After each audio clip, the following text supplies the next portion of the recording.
Morning all. I had an interesting over the board game last night and I just wondered about doing it in brief commentary format, if I can try and get this game into 10 minutes. Let's see.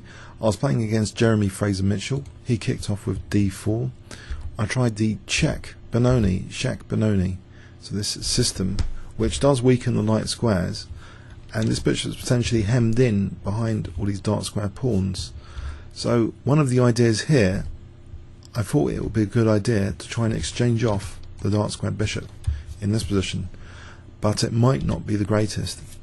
White took, Jeremy took, and now played h4, which actually supports directly a light square strategy for exchanging off this bishop for this bishop.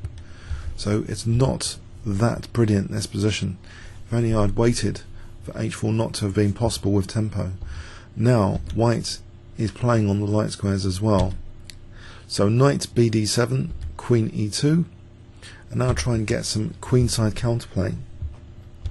Knight f3, b5, and he doesn't accept the gambit.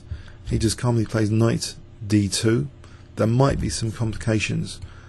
For example, taking, queen b6, a4. I might have knight takes e4 in this position, for example, with an idea of queen takes b5, getting two rooks for a queen. So he avoided all of these complications by just playing the very calm move knight d2, simple chess. I did want to take to open up the b file rather than go for a space gain. I thought that would give him a free hand on the king side. He took knight b6, and here it looks as though knight a5 is tempting, but perhaps it doesn't quite work in this position. Knight b takes d5 might be on, attacking that knight, and then some complications after that. Pardon me, though, the bishop though took here, and in this position slightly different. Rook takes it again, knight a5, there's knight takes d5, and the rook's actually covering c6, so that's clearer cut. He actually took on c8 first. The knight retreated, and now I played c4, protecting my a6 pawn. I haven't really achieved a check Benoni dream position here. In fact, I have some problems with the absence of that light square bishop. f5 is a particularly worrisome square for a juicy knight from white coming up soon. So queen c7, rook c1. I try and play on the dark squares a little bit on the queen side, but I'm neglecting my king. And if I try and undermine the centre like this, to try and undermine e4, it's at the expense that white has quite a few moves to attack my king now, and he starts attacking with queen f3, and already on the clouds there's knight f5 for e7, or h5 h6 for undermining f6. It starts to be quite unpleasant here. Queen b4, plays rook c2, knight a4. This is a big mistake. White should have a massive advantage after this. He plays h5. I'm prompted to play h6, otherwise he's undermining my knight. Knight f5. It's really gone wrong here. I take on c3, he takes queen a4. I try a lesser evil approach to minimize the damage here. So in this position I'm attacking the rook, he moves it, and clearly, if king h7, he has various possibilities like taking on d6. I play queen d7. I think this is the least damage to my position. He wins a pawn, of course. Knight takes h6, taking on f6, but I play king h7. And at least I'm looking down a g file here. Rook b2, but unfortunately he's coming in to attack my king like this. Rook g8.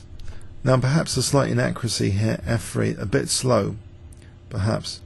He was slightly worried about some possibilities, like queen g4 in particular, hitting e4.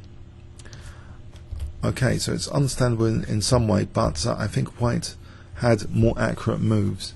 Rook g5 stops any queen f5s with check. Rook b6, and that's becoming critical for both sides. It's getting quite dangerous. For me, for h6, he's blasting through to h6 here. Okay, he takes on d6, prompting rook takes g3. Now some interesting possibilities here. I was excited by the prospect during the game of King F1, but this doesn't have to lose outright to white with this brilliant queen sack. Here, apparently the engines are indicating King E2 is possible.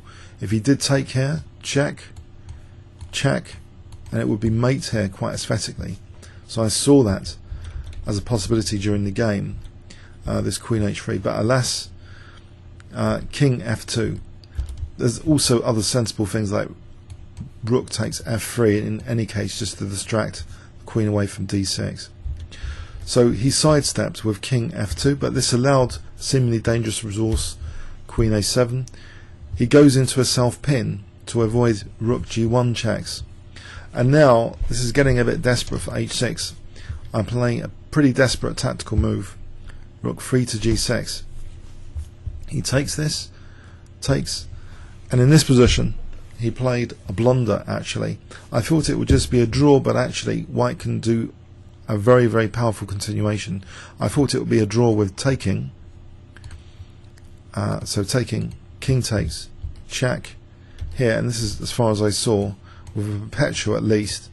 I thought that might be the end of the game there with a draw, but in fact in this position, in this variation, white has a fantastic move. White can just play King G3, threatening Queen H4, and there's no defense to King G3. It's only a temporary defense. If Queen C7, then just D6 for example, and it's pretty obvious that the king's had it here. But no, he missed that possibility. He played actually Queen takes G6, letting me off the hook.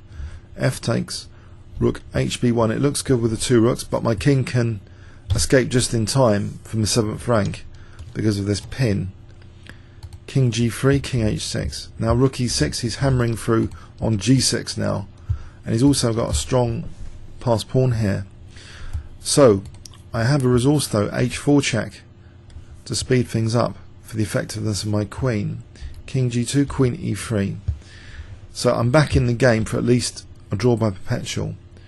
And after check, he wisely gives up now the H4 pawn. That could have been a danger. I mean, he wisely takes it here, knowing that G5 is impossible. So king takes H4, dropping the E4 pawn. But I cannot win another pawn with check, it seems.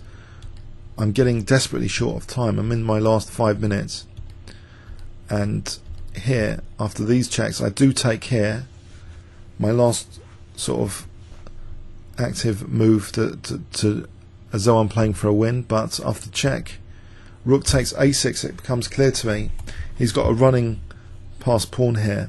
If I ever take off these two rooks with the queen, this end game is pretty grim, with his king being able to attack this. So I think I just played one more check and offered a draw, which he accepted actually.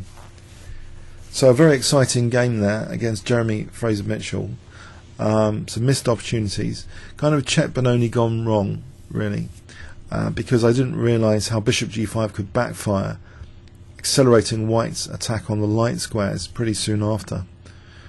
Okay, I hope you got something from that. Comments or questions on YouTube. Thanks very much.